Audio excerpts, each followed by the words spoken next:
this is all new. This podcast is brought. Gosh dang, turn it! This podcast is brought to you by Gosh Darn Darn. Where's that check?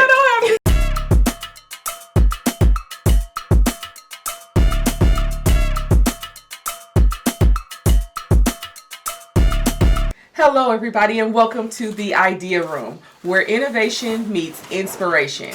We are so glad that we finally have a name, the Idea Room, brought to you by Communities First, Inc.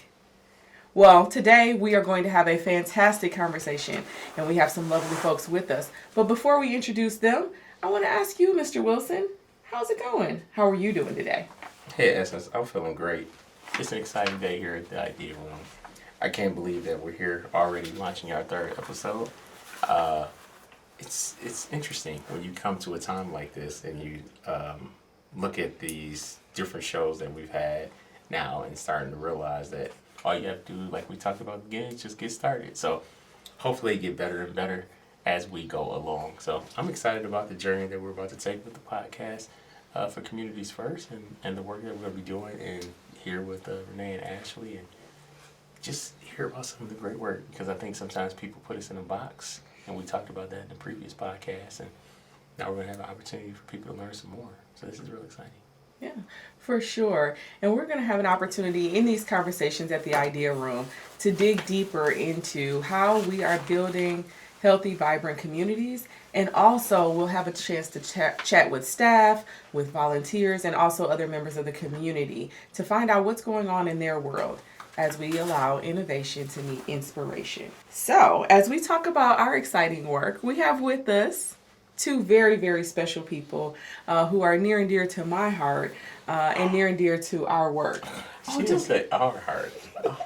Well, I was talking, so it's personal. It's okay. Okay, it's all right. So near and dear to our heart. And also, these two individuals mean a lot to community.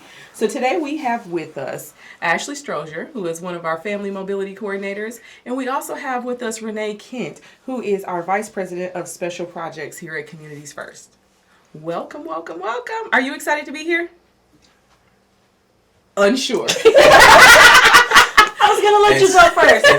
And silence crept across the room. So we want to talk about a couple of our programs. So we're going to be talking about our Family Mobility Savings Program, about AmeriCorps, and also about our Financial Education Series. Are you ready? I think so. I'm definitely ready. Okay, all right. Are you thrilled? I am thrilled to be here. Yes. In the Idea Room. So I'll give you one of my very favorite public speaking tips. They never know what you're supposed to say. So say whatever you need to say with confidence, with enthusiasm, with passion. And that's what you're going to say anyway. Yeah, like it was what you were going to say anyway. Absolutely. It'll be just fine. And we are not intimidating at all. So Ashley, I want to start with you. Tell us a little bit about the Family Mobility Savings Program, if you could.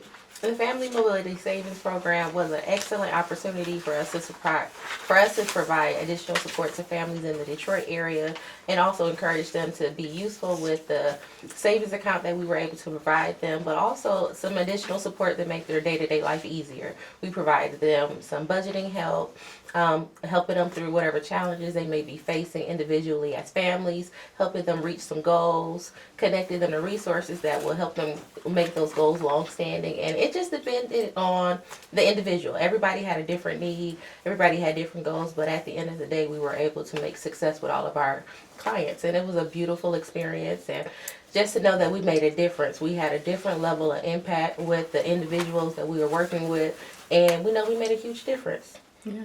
So we did our first couple of cohorts of the program, and those have concluded. Mm-hmm. We're collecting data, trying to see how they're doing, and following them for the long term. But will become an is, right? Very soon. So as we continue on with that program, we started in Detroit, and now we are going to be expanding into some other areas. So more to come on that for sure. And then one thing I'll just add real quick, and that all of this that we're talking about today is a part of our economic mobility pillar. So we have 3 pillars, which is our equitable real estate development, our engaged communities, and our economic mobility. So it's real exciting now that we're going to be able to talk about our 3 pillars in a little bit more detail. And I know today our focus is going to be wrapped around economic mobility. Yes, thank you so much, Glenn, for that reminder and for explaining what the 3 pillars are of the organization. And even as you see all of our different programs and activities, they really do fall into one of those 3 buckets. So as we think about economic mobility and these opportunities that people had through the Family Mobility Savings Program, Renee, can you give us maybe a story of someone without saying their name or being too specific on their situation? We don't want anybody to, get upset for disclosing anything, but maybe an example of somebody that we were able to help and support through the program. Absolutely. So it was very rewarding to work with individuals who had goals and just needed a little bit of assistance and a little push and motivation to help them not only reach their goals, but to take those first steps. So I'll kind of talk about 3 individuals and kind of meld their stories into one. So education was high on the list for a lot of the individuals that we worked with, whether that was finishing their GED or going on to some sort of college certification program. And there was some hesitation. And I think it was really just uncertainty of, how to do it and how that would impact their ability to kind of work and manage their household, particularly when you have kids. Nobody wants to start something that they can't finish. Nobody wants to do something that they're not necessarily prepared for and have it go into a box where it's kind of like a failure, right?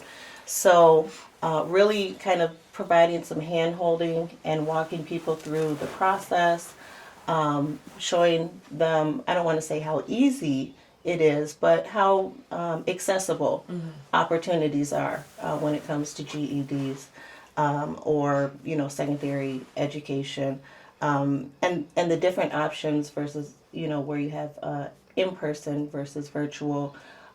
There are a lot of resources out there, and so just really connecting individuals to those resources so that they can be successful in their process. And so several individuals that we worked with either enrolled in programs and started or even finished programs. And so it was really a great experience working with individuals in setting their goals, helping them reach them, providing those tools and resources, really so that they can do what they had in their heart to accomplish.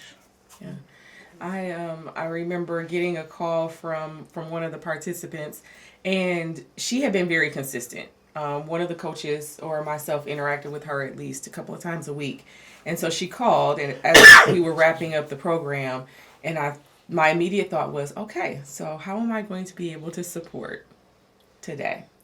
And honestly, she called not to say that she needed anything, but really to express a heartfelt thanks for all that we had done and how we had been able to support the family through some housing challenges, through some financial and emergency situations, and also through pursuit of education and support for a child that was involved. So I think it's moments like that that make the difficult moments more palatable and much easier when you do get that genuine, kind of thank you, and that you have contributed to someone else's success. Yeah, and I mean, I think sometimes people think about it that this is just when you're helping people to reestablish their relationship with money and how they participate, just say in the banking system. It's not just a 9-to-5 thing. It's something that happens at spare of the moment when they need coaching or they need assistance. And then sometimes you have to tell your coaches, hey, you don't need to be on the phone at 9:30 at night helping someone. That's me talking about Renee, because one time we were at an event. She was literally on the phone with somebody at like 9:45 talking them through a financial emergency. And I'm like, Renee, you can do that in the morning. No, they need to talk right now. And I was like, okay, all right. But it's things like that we understand that people make split-second decisions, right? Because a lot of people have been taught for very long how to just be reactive with money instead of how to be proactive. Yeah. And the thing that I really appreciate is us trying to find ways to engage people in meaningful, for people to have a meaningful relationship with money, to not be afraid of it, and to understand that it's a tool, right? For them to get things out of life that they need.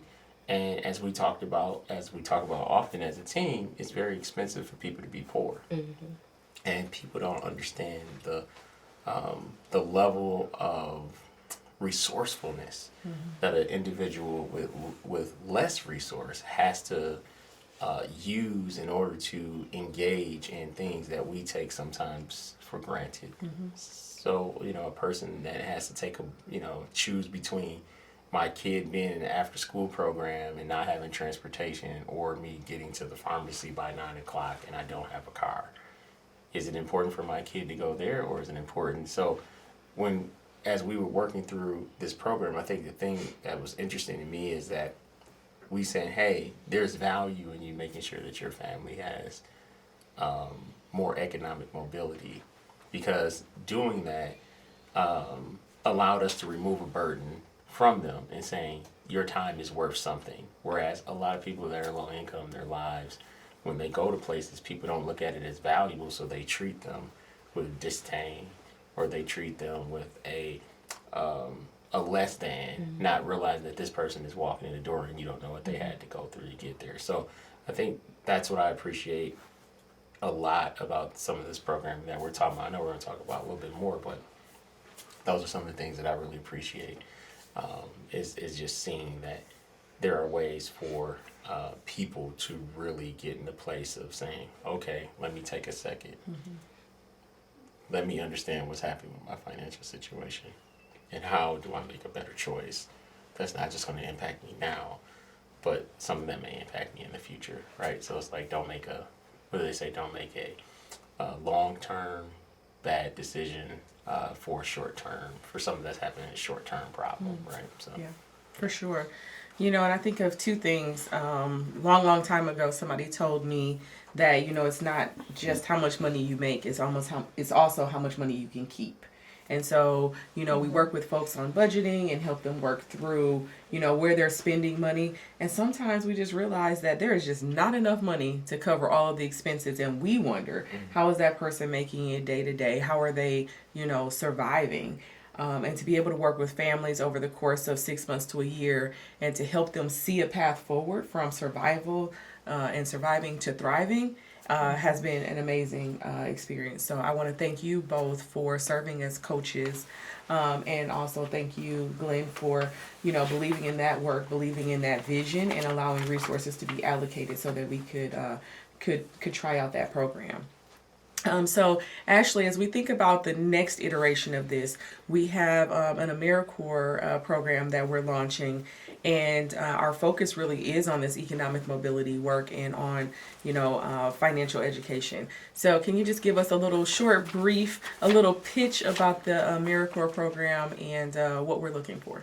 So with our AmeriCorps program, we will be servicing the areas of Flint, Saginaw, and Detroit, providing financial literacy courses and engagement activities throughout the community, ranging from activities for youth, courses for adults, refresher activities for elderly adults, but making sure that we're providing financial literacy to every demographic, every age area, because at every age and every point in life, we need to be teaching financial literacy, from our young ones to learning Monopoly outside of the board game and how you can apply it to real life, to our middle school and high school students and things that they need to avoid in early stages of this is how you budget that $20 that your parents may give you a week, to our high school seniors that may be going off to college and things that they need to avoid, and what it looks like to really take advantage of financial opportunities that help pay for college or may provide you an avenue for trade school.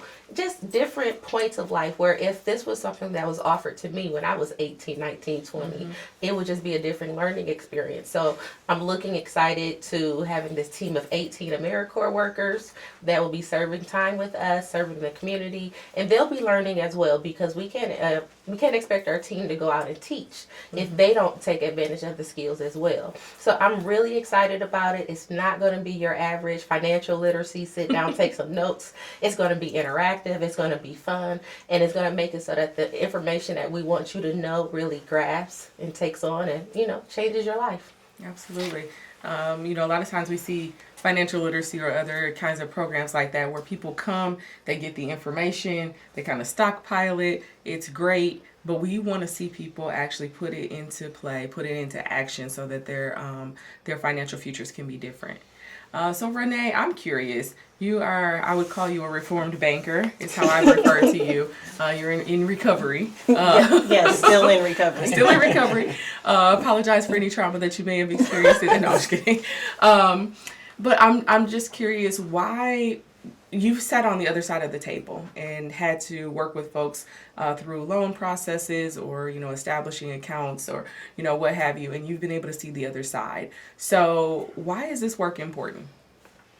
This work is so important. I'm going to respond to that question in a different way. In that, aside from having good credit and understanding, building relationships with the bank, and having established relationships and accounts with the bank, I'm going to expand on the answer and just say, feeling comfortable in building relationships and asking the right people the right questions. There's a gap, and it's not just in our low and moderate income communities, but it's across the board. When I was working at the bank, oftentimes I would have peers and colleagues that would come to me and ask me for financial advice. And we have a whole department that specializes in the questions that they're asking, but they're coming to me because they felt comfortable.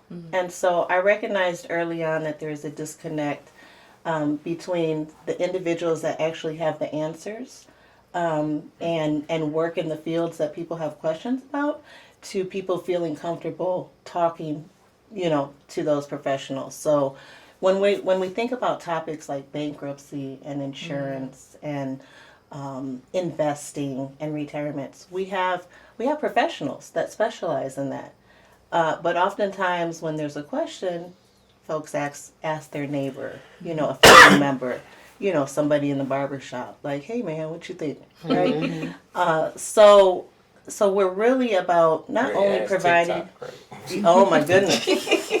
So we're not just about providing, information on kind of the core topics, savings, credit repair, and budgeting, but also addressing those questions, those financial questions, those topics that people have in a creative way, and providing access to people who work in those fields that look and talk like the community that we work in and represent. So really connecting those resources, I think, is an important piece that we do as well. Yeah, because you're really getting down to removing barriers. And that's the thing that I think that what makes Communities First unique as an organization is that we really focus on not the resource per se, it's the barrier, right? Is that most people focus on how do you get the resource, then we'll focus on, but the thing is you focus on the barrier. It allows you to see that there might already be resources that are available. And the problem is, like you were talking about, is just connecting, teaching people how to become more comfortable in being that advocate for them, for information, and us empowering them, right, to make sure that they are okay with sharing information. Because that's another thing, right, is that how many times have we seen where we have been around people that we know, and they would not share information with you because they had the information. It wasn't that they felt, sometimes people hold information because they like to have the information because it makes them feel more empowered or more, I guess you want to say special, or higher class. You don't have to be a millionaire or 100,000-aire to talk to your financial advisor at your bank, or to talk to the private bank, or to talk to anyone at any institution, whether it's Social Security office. Everybody is there to do a job, like you were saying. One thing that I learned.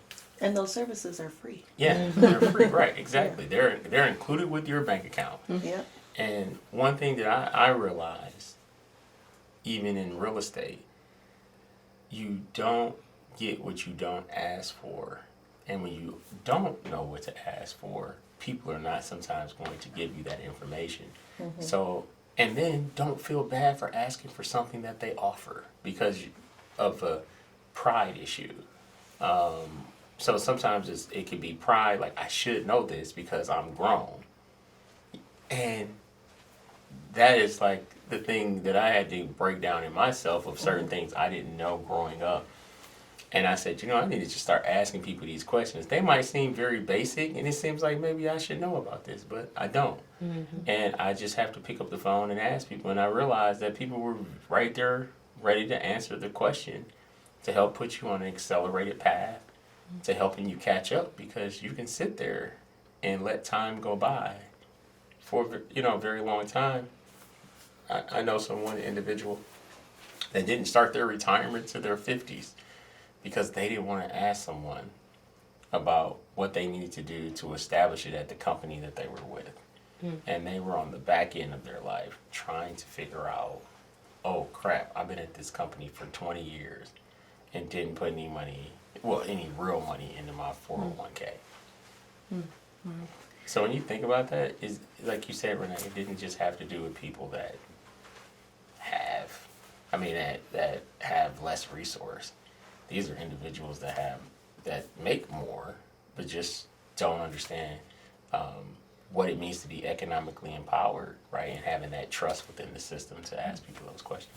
Yeah, definitely.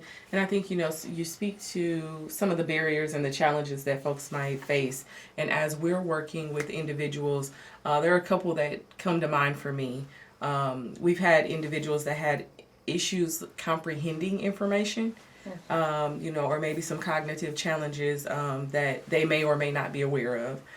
We had some individuals with technology issues and challenges because many of the resources that you find, you're supposed to go to a website. So they may or may not have a device. They may or may not know how to navigate technology. And then another one is just, proximity to information and resources. And you talked a little bit about that, Renee, about, who you know and who you feel comfortable talking with. So, those are a couple of the challenges and barriers. Feel free to, speak to any of those more specifically, or if there are other challenges that you found in your work that people have faced, feel free to share those as well. Well, I think just with coaching, when you're coaching someone that's dealing with a difficult life, they may not have had it easy. They may have had a lot of doors slammed in their faces, or their phone calls went unanswered or not responded to, or they were placed on hold for like 38 minutes and still no answer. So when we came 138. because that's how long I was on hold for yesterday. Right. 38 minutes. That felt familiar. I was like, that felt like that was personal. Right, but then imagine that 38 minutes and what I could have done in that time. And I'm really trying to help myself. And so with the clients that we came in contact with the Family Mobility Savings Program, we were able to eliminate some of those scares. Those scares of not being heard, not being listened to, not getting a resolution, not finding answers. It was just really good to just be real support. And sometimes the people that are struggling, they haven't experienced that. They don't have access to that. They don't have a support circle. So we became their support circle, and we helped them reach their goals. We helped them plan out their goals. We helped them come up with realistic plans so that they can actually see some level of success. And then when you see someone reach that level of success and you see their confidence grow, you see their family lifestyle start to change, even if it's just, you know what, I got an extra $20 this week, I can do this with my children. Or I can actually fill up my gas tank instead of just putting in $15 just to make it 2-3 days. It's little things like that that help build a person and make them believe that, you know what, things can get better. So it's being a part of that positive change that really meant a lot to me, because I've been blessed to have this huge family of support. And that family support allows me to go out and be supportive to other people. So it's that full circle roundness for me, being able to be that helping hand that we always hear people talking about, but I'm actually doing it. But then we empower our clients to go out and go help someone else. So that's where I feel like we saw a lot of the growth, because we worked with this set of clients and they went out and told everybody else. And then it was like, whoa, we got a lot of people now. But that's a good problem to have because we became a trusted name in that community where it's like, oh no, they'll help you. They'll help you for real. And so it's a good thing. Yeah. And you have to ask the question, are you ready for the help? Yeah. Because it comes with accountability. Yeah, Yes. because I would say recently, I was just about to say that, is that, you know, we had somebody that was in the program that didn't want to follow directions or didn't want to be held accountable, and then they try to come back like, hey, you know, I was thinking about it. Yeah, maybe this is what I need to get, you know, but they're coming back. But it's a totally different feel when they come back knowing, like, yeah, I didn't finish this. I wasn't accountable. Can I try this again? You know what I mean? Let's try something different. So you're absolutely right. Yeah. You know, and a couple of things come to mind. You know, you talk about how maybe calls go unanswered and people don't get a response. You know, that's really traumatic for people. And it wears down on their interest in kind of continuing to work on themselves and continuing to progress and move forward. And so, you know, that's another thing that we're going to be incorporating is how can we bring in, you know, counseling and therapy services. You know, people don't realize that when it comes to money, there's a lot of trauma associated with it. When you go back to a person's childhood and their background and how they've, you know, come to know the things that they know, good habits or bad habits, you know, can definitely present some challenges for sure. So, you know, we've talked a lot about kind of the Family Mobility Savings Program, talked some about AmeriCorps. We also host a lot of financial education, financial literacy kinds of classes. Renee, I'm going to ask you to share about, in particular, at Grace Street, what we did with the entrepreneurship for our young innovators and creators to help teach them about business and about money. Okay. I'm excited. I love working with the kids. So, this past year we launched an after-school program, but it wasn't just an after-school program. We called it our Junior Entrepreneurship Program. So we worked with elementary students, mainly around 10, 11 years old, and focused on entrepreneurship skills and really targeting the financial literacy components around having a business and establishing a banking relationship, talking about what some of their fears were, which really is a reflection of how money is handled in their household, right? We talked about the difference between wants and needs, and you know, really kind of got them to start thinking about you know, what that means. And I'll just share really quick, some of the comments from the young people were like, oh, okay, that makes sense why we can't get that when we go to the store and I ask for that, because it's not a need, it's a want. And so hopefully their parents appreciated those lessons that the young people went through, because they really started to understand a little bit more about money. And through that process, the young people created their own business. They created a business plan, and one of them was a popcorn business where they flavored their popcorn. They went through, you know, some testing of their product, and the other business was a cupcake business. And they got to sell their products at a holiday event, and they really felt like they accomplished something, you know, going through that process. They did accomplish something, right? No, Yeah. absolutely, Yeah. they Yeah. did. And They're asking when the next after school program is going to start back up. So. Absolutely. And if I recall correctly, the popcorn and the cupcakes were both delicious. And the kids had a sellout. They did. Yes. They sold out. And I'll tell you that, you know, we care so much about this program and about this. We made sure that they had a sellout because it was so important for them to have a level of success. And as we think about, you know, even some of the folks that have been in our other programs that have had businesses, we do everything that we can where it makes sense to utilize their businesses and services. So one of our other coaches I contacted her on a weekend and I said, "Hey, what are you doing?" She said she was getting her hair done. One of the program participants was doing her hair, because she saw the young lady's work and wanted to then make an investment in her. She was getting her hair done anyway, so why not have a program participant do her braids? Right. We have another one who has an entertainment business that we're going to ask her to perform. Okay, I realize that sounded weird, so I'm gonna be more specific. She's a comedian, and so we're looking at putting together a comedy show, and she would be, one of the comedians involved. So wherever we can, we want to support, we want to invest, we want to really wrap our arms around and not just tell somebody, "Hey, these are the steps to do in your business plan." We want to be there to support and to be able to recommend them to others so that they can grow and learn and just have increased opportunities.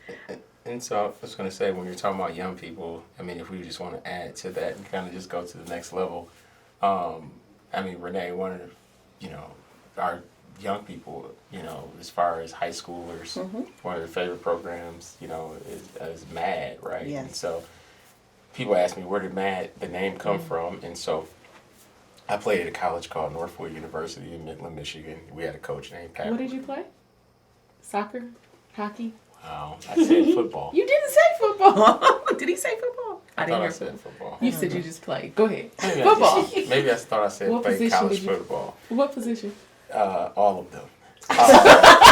So he was the quarterback and the receiver, know. offensive lineman, and the kicker. Yeah, Gotcha.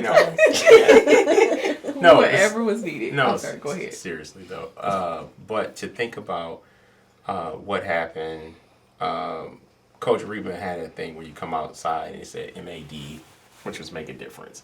He was saying, I don't care what you do, you won't understand it, but you're gonna appreciate it.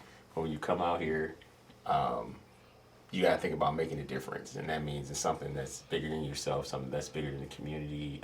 Bigger than yourself is pretty much what it is. So come out with that spirit of, I'm gonna come today, I'm coming to work to make a difference. I'm not coming just to work, just play football. I'm actually coming to think about how this can actually impact things in different ways in our team and the people that are around us. And so when we were thinking about a name for the youth program, I said, I think MAD would be a great name for that. And from there, over the last several years, it's really expanded. And it's been great to see a lot of the young people now that have, graduated out of the program and is in college and doing certain things. And Renee, what do you remember, and what do you want to talk about with MAD? The food trucks. We got enough time. Let's have a keep it few short. We got a minutes. few minutes. Let's go ahead. So maybe pick a favorite year, or favorite young person. or some of the stuff that they've done. Yeah, It's been, I'd be kind of jealous. I can't hang out. I would do everything. I'll just say our MAD program is phenomenal. Not just because, I'm partial to working with the young people, but the program is really focused on the empowerment and growth of our high school students. And to your point, really helping them to truly understand the community, their role in it, and how community is impacted, and giving them a voice and a platform so that they can advocate for change. And we cover topics such as economic mobility, entrepreneurship, and environmental sustainability, food insecurity, housing. There are a number of topics that we roll into this experience for the students, and then they work on a service project. This year our theme is entrepreneurship, but some of our prior themes have been food insecurity, where our students built a free little mobile pantry in Detroit, sustainable food truck, that was fun. And one thing that our students say after going through the program is really the two comments that we get are, can I do it again, and can you make the program longer? So I think we're having the right kind of impact. And I don't know about you, but I don't like sitting in a classroom being talked at or being talked to. So our program is really about education is a big component, but we learn by doing and experiencing. So providing a lot of exposure to different experiences, so that kids can go places, do things, and learn about different careers along the way. Yeah, and they're learning about this stuff directly from the individuals who are doing it. So this Yeah. is not a talking about it in theory. Like, this is actually talking to them in practice. And for young people, I know even just for me, it's easier to see something in practice, like you're talking about, rather than just being in a classroom, somebody just trying to beat you kind of thing. Yeah. I know, we've had times where the young people have provided input, so they help to inform what we're going to focus on in future years. One year was, how do things work? One of the young people just expressed, okay, there are all these things happening in the community around me. How does this actually work? I want to be there, ask the questions, and understand, the community and the world around me. And I'll just add, Essence, since we launched this program, from our first cohort of students until our last cohort, the students come back. They volunteer. They really get engaged with community service projects. Not only with us, but we've heard about some of our students going traveling across the country and doing some great things. So really excited to see what we do this year. Absolutely. All of the programs that we've talked about today offer skills and promote self-sufficiency, whether that's through, being an AmeriCorps member and trying to figure out what your next career move might be, while also contributing to community, working with our young people in the MAD program, where they are truly making a difference in the community, and they're able to grow and learn and develop, again, skills that they can apply to future endeavors. Or it's, the Family Mobility Savings Program. Again, you're hearing a similar theme where skills are taught, support is offered, and there's this high expectation that it will convert into greatness. And it's a ripple effect that takes place through the cohorts as they tell other people, but also in community. And one of the absolute joys of our hearts, see if I did it. Our hearts, not my heart this time, our hearts, is to see and to hear the stories, not because they're just stories or they're just numbers, but these are individuals and these are families that are impacted and whose lives are made better through connecting with communities first, through connecting with Renee and with Ashley and with Glenn and with specific people, because those relationships are so key and so important. So Glenn, as we look forward, how do you envision our economic mobility, economic opportunity work continuing to evolve? I think it's how we continue to look at having a spirit of collectivism, over just individualism. It's us looking at the entire ecosystem and how everything flows into one another. It's us continually removing barriers. I really see this really expanding to be something. It's already starting to expand, and it's already something special. But it's how do we keep it in its purest form to make sure that it does not become diluted, where it just becomes a thing because we can grow it for growth's sake. But how do we grow it in a way where it's organic, it's meaningful? When we're touching people's lives, you can continually point to people very specific and say, this person needed this need was met, this barrier was removed. There is no joy for us to see people to remain in poverty. And if an individual wants to find a way to get out of poverty, we should do everything we can as an organization to help people to see that there is a pathway out of it. And I think that's the thing, is that sometimes people see no path. But also there are individuals though that have disabilities or certain things that restrict them, right? That they might not be able to have certain things because of certain restrictions. But for us to give them the resources that they need to say, you know what, I'm at least doing what I can to help in society, with whatever the thing that I had to do the best I can on what I have. So our goal should continually be removing barriers, continually to work with our banking partners, foundations, funders, volunteers, because if we didn't have all these different partners that come alongside us to help us do this, there's no possible way that this work can get done. So I continually am amazed, but I'm also very excited about what the future holds for our work. So if people want to become partners, they want to help us with the work, reach out to us on our website or any of our social media platforms. We would love to have you to come and be a part of the work that we're doing here at Communities First. So something for you as far as like economic mobility and wealth building for people, individuals, families, and children. That's what we're about. We are here to help people get better. As they want to get better and better, we are here to walk alongside of them and empower people. We're not trying to force feed individuals, but we are truly walking alongside of them as a partner and holding them accountable as well as they're holding us accountable for what we're saying that we're going to do for them.